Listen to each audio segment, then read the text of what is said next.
Halo, perkenalkan saya Sekar dari Departemen Matematika FIPA Universitas Gadjah Mada. Pada video kali ini, saya akan menjelaskan mengenai modul layanan surat, khususnya mengenai submodul pengaturan surat. Salah satu fungsi aplikasi Sistem Informasi Desa atau SID adalah untuk mengoptimalkan pelayanan administrasi publik berbasis data. Pelayanan administrasi publik yang bisa dilakukan dengan aplikasi SID diantaranya meliputi pelayanan olah data dan pelayanan olah dokumen atau surat. Aplikasi SID menghimpun seluruh data penduduk desa sehingga bisa digunakan untuk olah dasar pembuatan surat administrasi kependudukan. Pelayanan administrasi persuratan itu dapat dikelola oleh pemerintah desa di kantor pemerintah desa masing-masing. Pada prinsipnya, dalam modul layanan surat menyediakan aplikasi untuk pembuatan surat-surat seperti surat pengantar, surat izin, surat keterangan, maupun surat permohonan yang dikeluarkan oleh desa. Surat-surat yang dapat dilayani dalam aplikasi ini terdaftar dalam submodul pengaturan surat. Seperti dapat dilihat pada laman ini, telah disediakan template surat-surat yang siap untuk digunakan dalam layanan. Sebagai contoh, surat keterangan pengantar ini.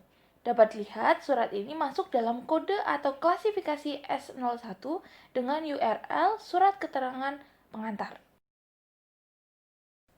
Kita bisa mengklik tombol pensil ini untuk mengedit format surat ini. Dapat dilihat bahwa ada kode atau klasifikasi surat yang dapat diisikan. Terdapat berbagai macam kode atau klasifikasi surat dalam modul ini. Selanjutnya, terdapat isian berupa nama layanan surat sesuai dengan judul di depan tadi. Nama layanan surat yang kita klik tadi adalah keterangan pengantar. Selanjutnya, ada pilihan apakah disediakan pada layanan mandiri atau tidak. Jika ya, bisa dicentang sehingga muncul persyaratan permohonan surat sebagai berikut. Pilih persyaratan surat yang sesuai dan kemudian kita bisa klik simpan jika sudah selesai. Jika tidak ingin melakukan perubahan, silakan klik kembali ke daftar format surat. Tombol selanjutnya adalah tombol bergambar gembok. Apabila gambar gembok dibuka, artinya layanan surat ini dapat dilayani di menu cetak surat. Namun, apabila gambar gembok kita klik, maka gambar akan berubah terkunci dan pada menu cetak surat tidak akan ditemukan layanan surat tersebut. Untuk menampilkan kembali surat ini pada menu cetak surat, maka kita perlu mengembalikan gambar gembok menjadi terbuka dengan mengklik tombol ini sekali lagi. Selanjutnya ada tombol bintang. Tombol ini digunakan sebagai penanda surat-surat mana yang masuk dalam daftar favorit. Surat yang masuk dalam daftar favorit akan berada pada tabel atas di menu cetak surat.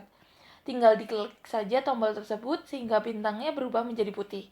Untuk mengembalikannya kembali seperti semula, tinggal diklik sekali lagi.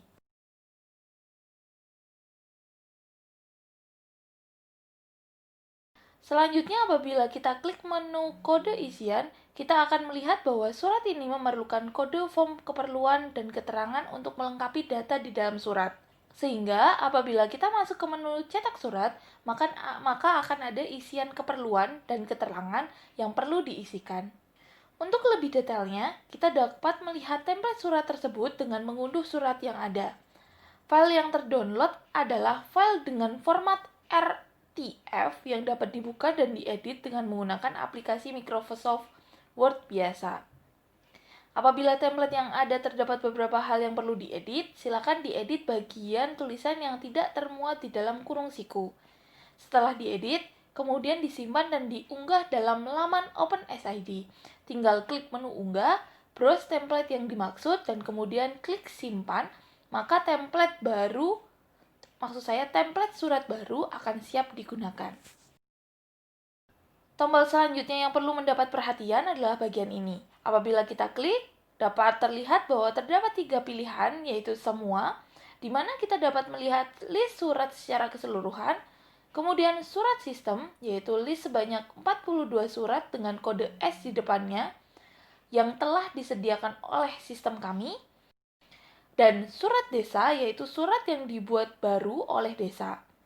Khusus untuk surat desa ini terdapat tombol keranjang sampah untuk menghapus template surat yang ada.